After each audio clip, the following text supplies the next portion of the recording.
Number 14, Louisville beat Pittsburgh 85-80 tonight to improve to 14-3 on the season. Here's head coach Rick Pitino after the game. If you look at our statistics, and you take the name Louisville off and you say, what's this team's record? If you look at the foul line, you look at the shooting percentages, and you'd say what the teams, you'd say they're winning 6-7 games max.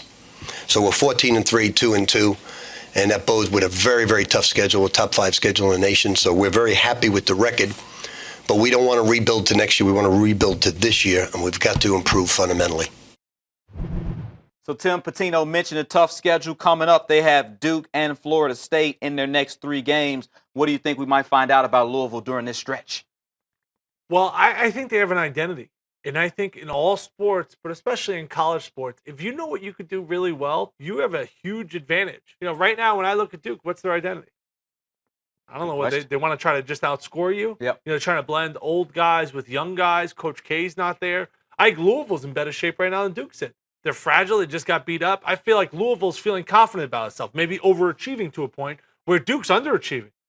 And guys like, what's going on here? That locker room, those practices, that sucks right now. Where Louisville, they're on the up and up. Florida State's been outstanding this year. That's going to be a very difficult matchup because this is Leonard Hamilton's most explosive offensive team. They've always had athletes that can always defend.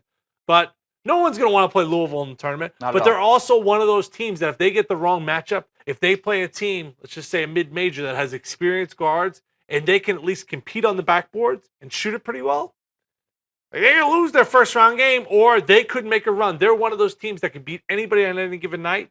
And if a team really strokes it against them, they could be in trouble because they don't shoot it that well. Not at all. And they rely on just beating you up on the backboard. So if you're able to compete on the backboards, then you're going to be in pretty good shape. Yeah, Louisville had a huge rebounding advantage over Pitt tonight. Also has 6 blocks, one of the leaders in the ACC in blocks. But one thing they do really well, beat Pittsburgh, 9 straight victories over Pitt.